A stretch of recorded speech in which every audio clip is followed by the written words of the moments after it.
YouTube, what's the deal? It's your girl Jahira, and I am back. Hello.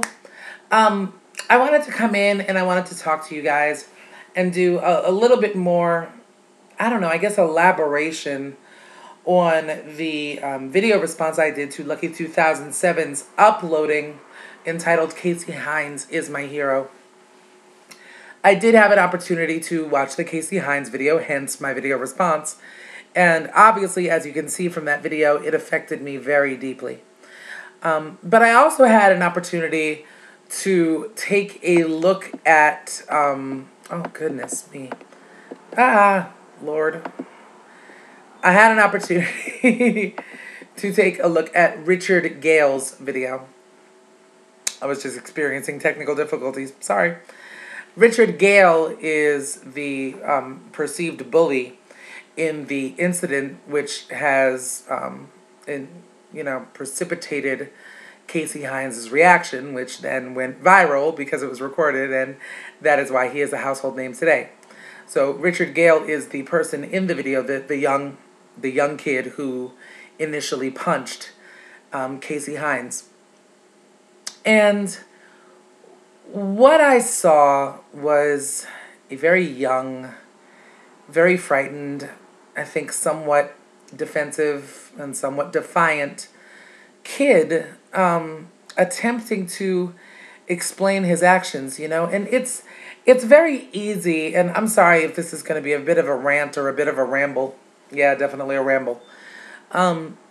It's very easy in our society to, shove people in their respective boxes without necessarily looking at the entire story, the entire ramifications of what may have taken place. In Richard Gale's interview, he had stated that he too was bullied a great deal, and he is a small kid, a small, rather scrawny kid.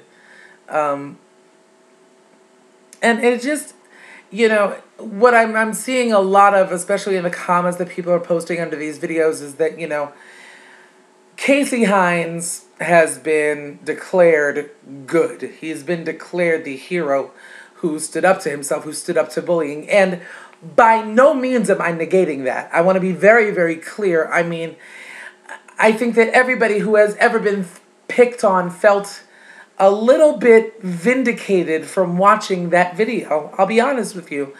I did. I can certainly speak for myself. But I don't think it's just as simple as labeling Casey Hines good and Richard Gale bad.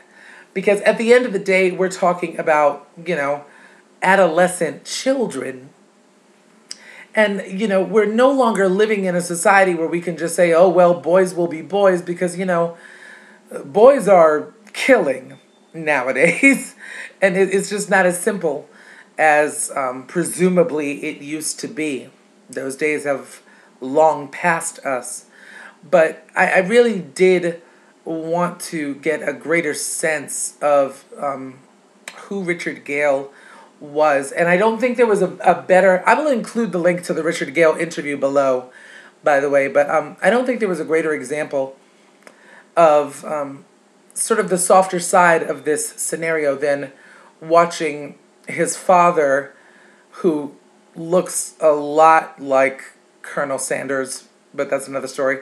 Watching Richard Gale's father be interviewed, because this man is sitting there with tears in his eyes saying enough is enough. And I can't put myself in the position of what it must mean to be that man and to know that hundreds of thousands of people around you, the world, are vilifying your child because of an incident.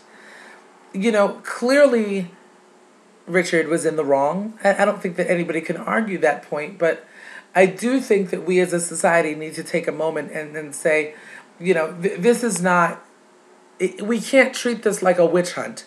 We can't treat it like, a permanent black mark on the,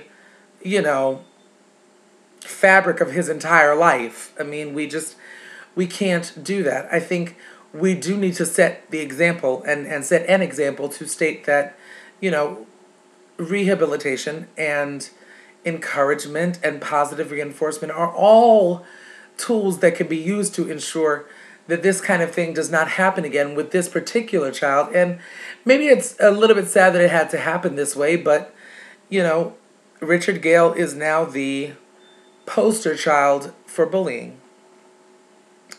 And I pray the day will come when he can be the poster child for reformed bullies. Yeah, just a couple of thoughts from me. I'd love to know what you have to say about it. So please let me know. Again, the Richard Gale interview will be posted below. And until next time, YouTube, I will be back soon enough. And one love.